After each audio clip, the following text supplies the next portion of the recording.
Okay, let's start writing the augmented matrix. Together, the augmented matrix will be, the coefficient of the first variable is A. 1 and 1, that's the first column. The second column is gonna be 2, A and 1. And the third one is 1, 1 and 1. And the three equations are equal to positive 1, positive 1, positive 1. I want you to find the value of A that will force this system, or to find the value of A, to make a classification based on A, when it's gonna be a unique solution, infinitely many number of solution, and the non-solution. How to do this? I will drive my problem as if A as a number, exactly the same. Trying to get as much as possible to a reduced echelon form. The conditions will bob up in front of your eyes. Let's play it. The first step is to force the first pivot to equal to positive 1. Please, at this step, try to avoid as much as possible dividing on the new variable. So try to search. تفضل. ممكن نعمل A equal 1 أو نقول say A equal 1. No, you don't make assumptions. I want to know what are the values of A, okay, that will force this system. So I will have to think about reaching the reduced echelon form. The first question, in order to get a reduced echelon form, Mr. Adam, the pivot should equal to positive 1. How to change this A to be positive 1? Please try to avoid multiplying in 1 over A, replacing rows. So it's really very simple. All I have to do is to get the last row in the position of the first row. One of you will ask me, why not to use the second row? Okay, I'm trying to avoid as much as possible the appearance of A as much as possible. If there is no other solution, I will do it. But as you can see, I have A in here, but this row contains just only numbers, so it's better to stick with this one. So I've already replaced it. So it's gonna be 1, 1, 1, and then the rest of the rows are 1, A, 1 and 1, and the last one is A, 2, 1 and 1. Now I will start the first operation.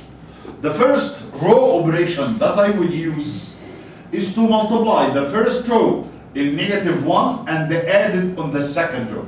Multiplying in -1 and adding on the second row will lead to the first row, it is as it is. The second row will be a 0, then A minus 1, then a 0, then a 0. Any questions? Multiplying in -1 and adding. -1 plus 1 is equal to 0. -1 plus A is going to be A minus 1. -1 plus 1 is equal to 0. -1 plus 1 is equal to 0. In a similar manner, I will do it with the last row. But in this case, I will have to multiply the first row in the same number, but with opposite sign. So I will multiply in -A. Let's do it. -A plus A, the result will be -A plus 2, so the result will be 2 minus A. -A plus 1, so it's going to be 1 minus A. -A plus 1, it's going to be 1 minus A. As you can see, it starts A to appear all over the place. And once more, I will need to think.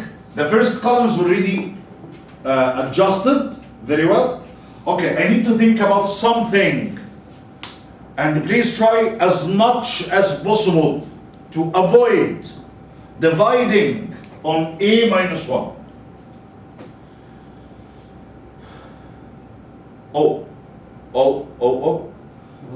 Remark that if we add the third row on the second row, if you remark, -A will eat A, and the 2 minus 1 will be added together, and you will end up with having 1. So you have to give your time a little bit. You give yourself a little time to think. Okay, I will add them. If you add them, then how it's gonna be? 2 minus A plus A minus 1, I think the result will be positive 1. Please stay with me, I usually make silly mistakes. Then I will add 1 minus A plus 0. So this number will be 1 minus A. Same way like for the last row. It's gonna, I'm sorry, for the last value. It's gonna be 1 minus A. All I had to do is to add R3 plus R2. Now I've succeeded in getting the pivot correct. So I will use this pivot to force the elements beneath it to be zeros. Oh, but the element beneath 1 is 2 minus A. So I will have to multiply n. I will have to multiply this row by negative 2 minus A. That's a negative 2 minus A. I will multiply negative 2 minus A. Okay, let's do it step by step. Negative 2 minus A times 0 plus 0, the result will be 0. Negative 2 minus A times 1 plus 2 minus A, the new result will be 0. Then I will have to multiply this guy by 1 minus A. So it's a negative of a 2 minus A times 1 minus A. Then I will add it on 1 minus A. This is what I'm going to do. I will multiply this guy in negative 2 minus A, then I will add on 1 minus A. Exactly the same. Okay, let's do it. 2 times 1, it's gonna be a 2. Then I will have 2 negative A, it's negative 2A. Don't forget that you have negative sign outside. So it's a 2, 2 negative A. Negative A times 1, so it's gonna be a negative over A. Negative A times negative A, it's plus A squared. Then you will have 1 minus A. Once more, it's gonna be negative over A squared.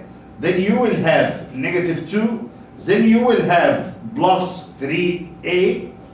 And this is gonna be 3, that's a negative, plus positive 1, then minus A. So the result is negative A squared plus a 2 over A, negative positive 1. If you remark, if I took negative as a common, I will have A squared minus 2A plus 1, which means I think it's a perfect square. So it's a negative A minus 1 to the power of 2. So once we do this operation, I'm sorry it's taking a little time, but it's okay, you are in the correct direction, so don't be afraid. So it's gonna be minus of an A minus 1 to the power of 2. We are lucky because it is the same. If we multiply this guy, it's exactly the same in negative 2 minus A and the added 1 minus A, also we will reach A minus 1 to the power of 2 with the same everything. Negative A1. Yeah, yes, it's exactly the same. Are you with me? Stop. I don't care about the first row at the time being. The first row is still 1, 1, and 1. Let's stop and look to the last matrix that we have. The last matrix that we have, it's on echelon form, if you remark. That's an upper triangular matrix, and it's a function n A minus 1 to the power of 2. That's the governing question. Because this value, A minus 1, it's controlling the rank of this coefficient matrix and also the rank of the augmented matrix. So let's study this case. If A minus 1 to the power of 2 doesn't equal to 0, what's gonna be? لو A minus 1 to the power of 2 doesn't equal to 0, يعني ده معناها إنه A minus 1 doesn't equal to كام؟ يعني which will lead to A doesn't equal to mean. If A doesn't equal to 1, any value other than 1, what's gonna be? This value is not gonna equal to 0, which means the rank of the smaller matrix is 3. And of course the bigger one is 3. And the number of variables is 3. So if you have A doesn't equal to positive 1, then you will have a consistent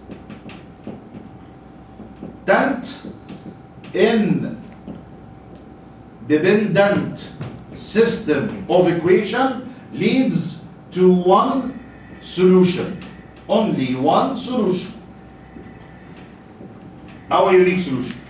But if A is equal to 0, now when A equal to 0, what's gonna be? I'm sorry, if A is equal to 1, sorry, it was almost right. If A is equal to 1, what's gonna be?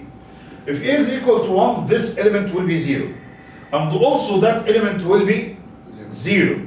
So the rank of the smaller matrix will be 2. And the rank of the bigger matrix will be 2. And you have a 3 number of variables. So you will have infinite number of solutions. So in this case it is okay. If A is equal to 1, I will have a consistent dependent system of equations, which means I will have infinitely many number of solutions with degree of freedom equal to positive 1. يعني يبقى عندك 1 degree freedom. But how to be sure about this? It's very simple. Put A equal to 1. This is gonna be 0, 0, 0 equal to 0. The rank of the smaller matrix it doesn't depend on the value of A, because it will have just only 2 rows.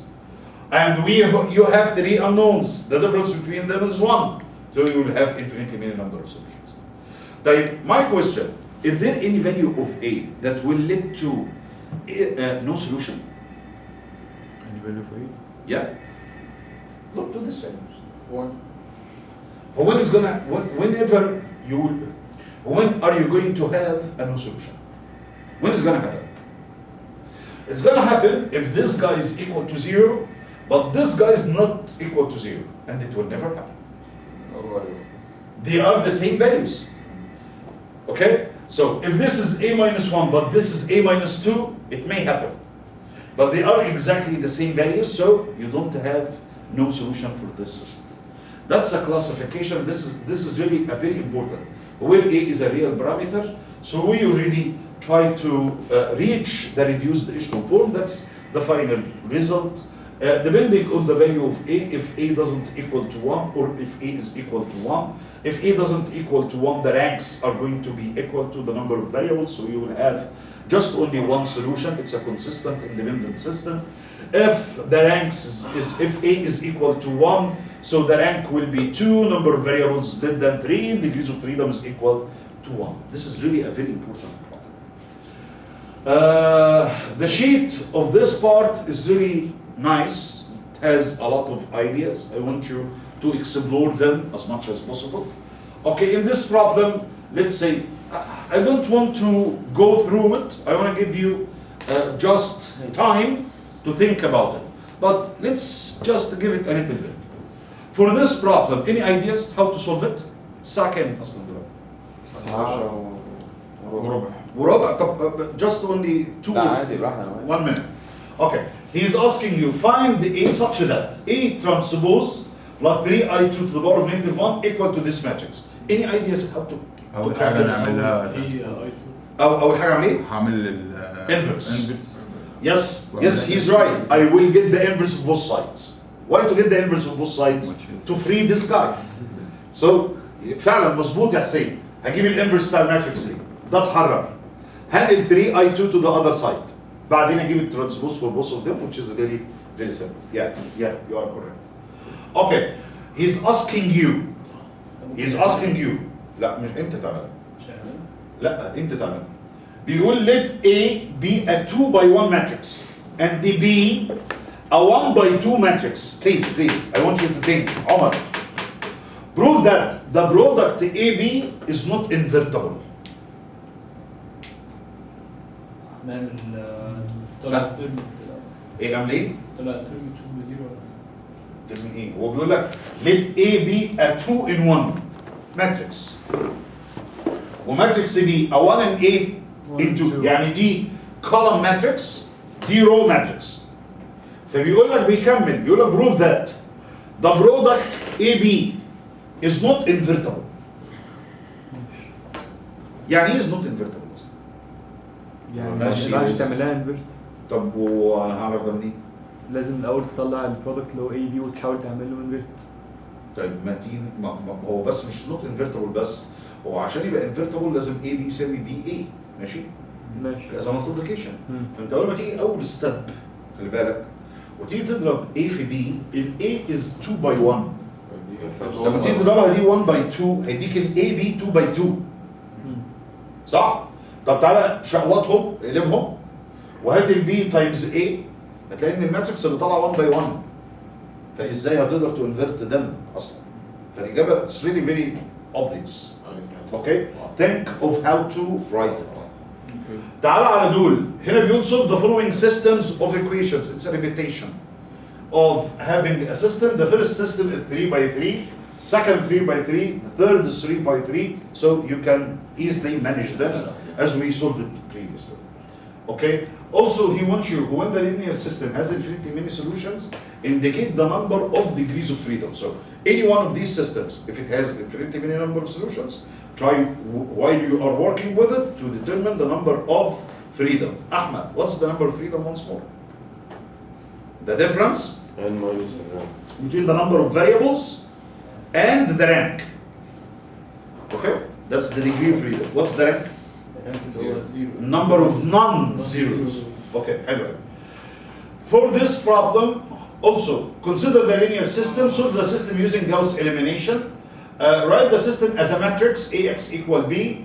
Compute A minus 1 and use it to solve the system. طبعا كلام فاضي لانك هتحلها الاول بالطريقه العاديه بعدين هتكتب الماتريكس دي عشان تجيب الانفرس. You already know how many ways to get the inverse of this matrix. 2. Either by cofactor, which is I not recommend, but you can easily write the coefficient matrix and you have the equivalence line and write 1 0 0 0 1 0 0 0 1. Try to get a reduced echelon form, you will have your inverse. Do you read me? فاهمني? Okay. Once انك جبت الانفرس, multiply it in 2, 3 and 5, it will be solved and it's really very simple. This is a major one. That's a beautiful problem. I want you to go through it. If you look to this matrix, this system of equations, it depends on the value of A. صح؟ لما تيجي to expand it, it's gonna be A11, 1A1, 11A, regardless of those numbers. The first step, it will catch this method. Try to move your rows in a way to avoid in all times dividing on a value or the new unknown value, unless you have no other solution. Okay, unless you have no other solution. And once you make a division, you should put a new condition. Just think about it. He's asking you to classify the system by the number of solutions according to A and solve the linear system in case it has a unique solution. So if, for example, A is equal to 1 will lead to a unique solution. Both A is equal to 1 and they get the unique solution. You understand what I'm saying? Okay, this is really very, very simple also. It's exactly the same. He is giving you alpha and beta, another problem. This is stressing about the importance of solving those systems. He's giving you alpha and beta. We can solve this problem next time, but I want to give you time just to play with it. Classify the system by the number of solutions according to alpha and beta. Then, after you do this, you finish the first step, he is giving you another question. Let's consider alpha equal to -2 and B equal to -3. Solve the system using Gauss elimination. In this question, it's a very good one. Because in this question, he asked you about 2 questions at the same sitting. The first question is about getting the values of alpha and beta to have your classification, which explains and show that you are really very good and you really understand the cases and the ranks and everything. The second question, if you have a struggle in the first, you can simply get back to the main system, the main augmented matrix, replacing alpha with -2, beta with -3, and solve it, you will find a solution. Okay, so it's a very good question. Usually this is question number 2 in the exams. Here's this problem also, it's exactly the same. Here he's asking you, compute the set of values of alpha. Tell me what's the value of alpha. Okay, such that the matrix is invertible. Stop. When is gonna be the matrix invertible? When the rank equal the number of rows and columns. So all you have to do is to try, same way like the previous one, like this one, trying to get to the reduced H2 form. So take this matrix, try to play with it, to put it at the reduced H2 form. You will find a condition at the end based on the value of alpha. So that's the condition. When this row doesn't equal to 0, then the rank will be 3 is equal to the number of rows, and that's the condition to have an inverse. Okay? Because for a matrix to have an inverse, number 1, the rank of the matrix should equal to the number of rows and columns. Please review the previous lecture. I've given you some of the statements which are equal to each other or equivalent to each other. Those are important. Thank you very much. I'm very happy to be with you, and I will continue next time, inshallah. Thank you very much. Thank you. كده؟ اللي في الوقت. استنى